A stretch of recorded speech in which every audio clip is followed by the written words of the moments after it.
भारत के 10 प्रतिभाशाली क्रिकेटर जिन्हें कभी वर्ल्ड कप की टीम में खेलने का मौका नहीं मिला। आखिर क्यों, यही मैं आपको आज बताने वाला हूँ। नंबर 10 पर आते हैं संजू सैमसन। संजू सैमसन का नाम सुनते ही सबसे पहले दिमाग में क्या आता है? जबरदस्त टैलेंट और उससे भी बड़ी बदनसीबी। वनडे क्रिकेट में 50 से ज्यादा का औसत और साउथ अफ्रीका की धरती पर शानदार शतक ठोकने के बाद भी इस खिलाड़ी को 2023 के वर्ल्ड कप स्क्वाड में जगह नहीं मिली। जब भी टीम सिलेक्शन की बारी आती है, संजू के फैंस दिल थाम कर बैठते हैं, लेकिन हर बार उन्हें मिलता है सिर्फ दिलासा। किस्मत का खेल तो देखिए, जब भी संजू शतक बनाते हैं या मैच जिताते हैं, अगली सीरीज में उन्हें बेंच पर बिठा दिया जाता है। इसे कहते हैं हाथ आई मिठाई मुंह न लगना। क्रिकेट के जानकार कहते हैं कि संजू अगर किसी और देश में होते ना, तो अब तक 2 से 3 वर्ल्ड कप खेल चुके होते। पर भारतीय टीम में कंपटीशन इतना का ज्यादा है कि जरा सी चूक और आप सीधे फ्रेम से बाहर। संजू के साथ भी यही हुआ। टैलेंट का समंदर होने के बावजूद वर्ल्ड कप खेलना उनके लिए बस एक अधूरा सपना बनकर रहा है।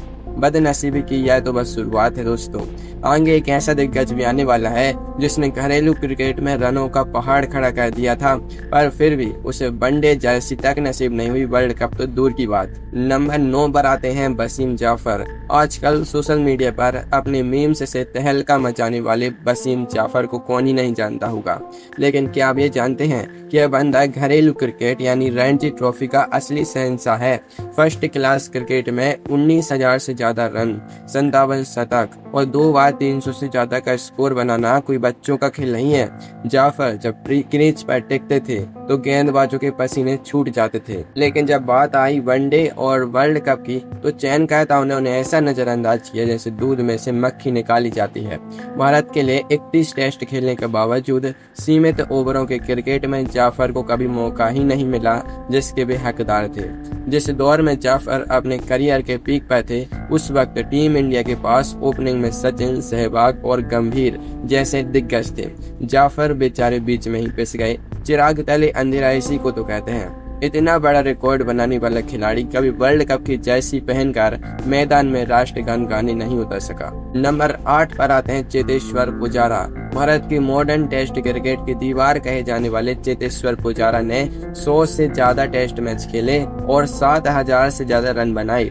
ऑस्ट्रेलिया में जाकर कंगारुओं के घमंड को तोड़ने वाले पुजारा को भला कौन भूल सकता है। लेकिन वनडे क्रिकेट की दुनिया उनके लिए किसी बंद दरवाजे जैसी साबित हुई। पुजारा की बल्लेबाजी में संयम था, क्लास थी, लेकिन चयनकर्ताओं को चाहिए था 100 के स्ट्राइक रेट से ताबड़तोड़ रन बनाने वाला कोई धुरंधर। नतीजा यह हुआ कि पुजारा पर हमेशा के लिए सिर्फ टेस्ट स्पेशलिस्ट का थप्पा लगा दिया गया। पुजारा ने भारत के लिए सिर्फ 5 वनडे मैच खेले हैं। जब भी वर्ल्ड कप का साल आता, पुजारा का नाम लिस्ट से सबसे पहले साफ कर दिया जाता। इसे कहते हैं गेहूं के साथ घुन का पिसना। पुजारा जैसे तकनीक की मास्टर को वनडे क्रिकेट में कभी खुद को साबित करने का पूरा मौका ही नहीं दिया गया और वर्ल्ड कप खेलना तो बहुत दूर की बात रह गई। नंबर 7 पर आते हैं अमित मिश्रा। अमित मिश्रा का नाम आते ही याद आती है उनकी जादुई लेग स्पिन और आईपीएल में बनाई गई हैट्रिक की झड़ी। अमित मिश्रा का वनडे रिकॉर्ड इतना कमाल का है कि आंकड़े देखकर आप भी दंग रह जाएंगे। 36 वनडे मैचों में 64 विकेट और 23 का शानदार औसत। फिर भी यह खिलाड़ी कभी वनडे वर्ल्ड कप नहीं खेल सका। अब आप पूछेंगे कि आखिर ऐसा क्यों हुआ, तो जनाब इसे कहते हैं गलत समय पर गलत जगह होना। अमित मिश्रा के पूरे करियर के दौरान भारतीय टीम में अनिल कुंबले, हरभजन सिंह और अश्विन और रविंद्र जडेजा जैसे दिग्गजों का कब्जा था। जब भी मिश्रा जी को मौका मिलता, वे विकेटों की झड़ी लगा देते थे, लेकिन जैसे ही कोई बड़ा टूर्नामेंट आया, उन्हें बलि का बकरा बनाकर बाहर कर दिया जाता। न्यूजीलैंड के खिलाफ 5 विकेट लेकर सीरीज जिताने वाले इस जादुई स्पिनर को भी 2015 वर्ल्ड कप में डकआउट की हवा भी नसीब नहीं हुई। नंबर 6 पर आते हैं प्रवीण कुमार। मेरठ के इस स्विंग मास्टर को जब गेंद मिलती थी तो हवा में गेंद ऐसे लहराती थी जैसे सांप लहराता है। 2008 की सीबी जर्सी में ऑस्ट्रेलिया के दिग्गजों की धज्जियां उड़ाने वाले प्रवीण कुमार भारत की सबसे घातक स्विंग गेंदबाजों में से एक थे। अब जरा इनकी बदनसीबी का किस्सा सुनिए।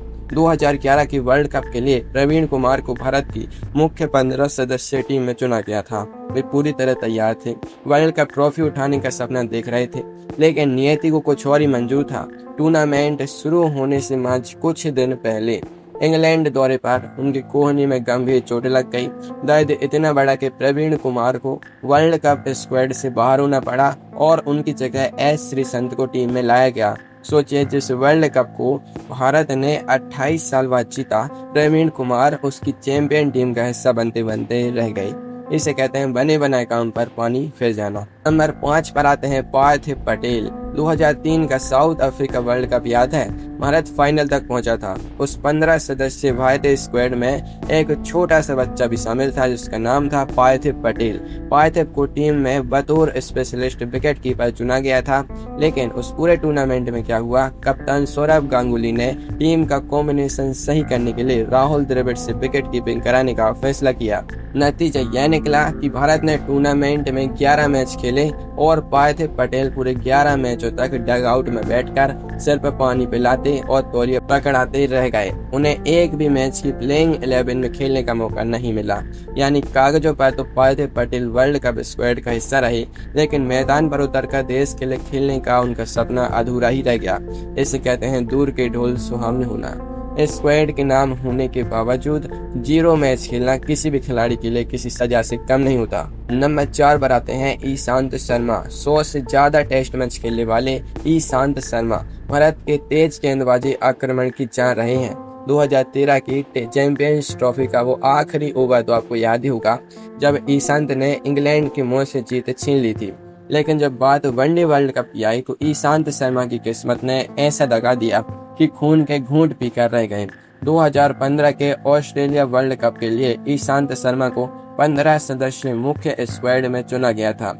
वे ऑस्ट्रेलिया पहुंच भी चुके थे। प्रैक्टिस सेशन में जी तोड़ पसीना बहा रहे थे, लेकिन पहला मैच शुरू होने से ठीक 2 दिन पहले उनके घुटने की चोट इतनी बढ़ गई कि वे टूर्नामेंट से ही बाहर हो गए। उनकी जगह मोहित शर्मा को टीम में शामिल कर लिया गया। इतनी मेहनत के बाद वर्ल्ड कप के दरवाजे पर पहुंचकर बाहर हो जाना ईशान के लिए किसी बुरे सपने से कम नहीं था।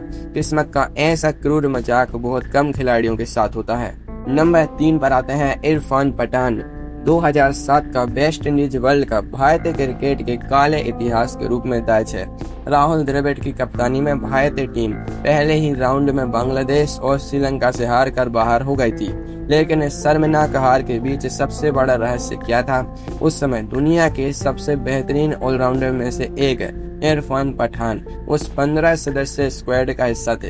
इरफान बल्ले से बड़े बड़े शॉट लगाते थे और नई गेंद से स्विंग कराकर विकेट चटकाते थे, लेकिन मैनेजमेंट ने उस पूरे वर्ल्ड कप के 3 मैचों में इरफान पठान को एक बार भी प्लेइंग 11 में उतरने का मौका नहीं दिया। वे तीनों मैचों में बेंच पर बैठे रहे और भारत वर्ल्ड कप से बाहर हो गया। हर क्रिकेट फैन आज भी सवाल पूछता है कि जब आपके पास इरफान जैसा मैच विनर था तो उसे बेंच पर बैठाकर मक्खी क्यों मरवाई जा रही थी? इसे कहते हैं आस्तीन में हीरा होना, फिर भी कांच की तलाश करना। नंबर 2 पर आते हैं अंबाती रायडू। अंबाती रायडू का वर्ल्ड कप से जुड़ा दर्द इतना गहरा है कि उस पर पूरी एक फिल्म बनाई जा सकती है। रायडू 2015 के वर्ल्ड कप स्क्वाड में शामिल थे, लेकिन धोनी ने पूरे टूर्नामेंट में एक ही प्लेइंग 11 खिलाई और रायडू को 0 मैच खेलने को मिले। लेकिन असली ड्रामा तो 2019 में हुआ। 2018 से लेकर 2019 तक भारतीय टीम मैनेजमेंट चिल्ला चिल्ला कर कह रहा था कि रायडू हमारे नंबर 4 के परमानेंट बल्लेबाज हैं। रायडू ने रन भी बनाए, मैच भी जिताए, लेकिन जब 2019 वर्ल्ड कप का फाइनल स्क्वाड आया तो चयनकर्ताओं ने रायडू को बाहर का रास्ता दिखाकर विजय शंकर को चुन लिया और दलील दी कि विजय शंकर एक 3D प्लेयर है। इससे दुखी होकर रायडू ने 3D चश्मे वाला मशहूर ट्वीट किया और संन्यास का ऐलान कर दिया। थाली में परोसा हुआ खाना मुंह के सामने से छीन लेना किसे कहते हैं, यह रायडू से बेहतर कोई नहीं समझ सकता। नंबर 1 पर आते हैं BVS लक्ष्मण। भारतीय क्रिकेट इतिहास के अगर किसी एक खिलाड़ी के साथ सबसे बड़ा अन्याय हुआ है तो वो वेरी स्पेशल BVS लक्ष्मण है। सचिन, द्रविड़ और गांगुली के साथ फैब 4 की चौकड़ी बनाने वाले लक्ष्मण ने टेस्ट क्रिकेट में 281 रन की वो ऐतिहासिक पारी खेली थी जिसने भारतीय क्रिकेट की तस्वीर बदल दी थी। 134 टेस्ट और 86 वनडे खेलने वाले लक्ष्मण का वनडे रिकॉर्ड भी बहुत शानदार था। 2003 के वर्ल्ड कप से ठीक पहले लक्ष्मण वनडे टीम के नियमित सदस्य थे। उनका वर्ल्ड कप टीम में चुना जाना 100% पक्का माना जा रहा था, लेकिन टीम ऐलान के दिन चयनकर्ताओं ने लक्ष्मण का पत्ता काटकर दिनेश मोंगिया को टीम में शामिल कर लिया। लक्ष्मण इस फैसले से इतने टूट गए कि वे डिप्रेशन में चले गए और दोस्तों के साथ छुट्टी पर चले गए थे। वे 4 के 3 दिग्गज वर्ल्ड कप खेले, लेकिन लक्ष्मण बदनसीबी के कारण कभी वर्ल्ड कप का एक भी मैच नहीं खेल पाए। इससे कहते हैं तकदीर का मारा होना।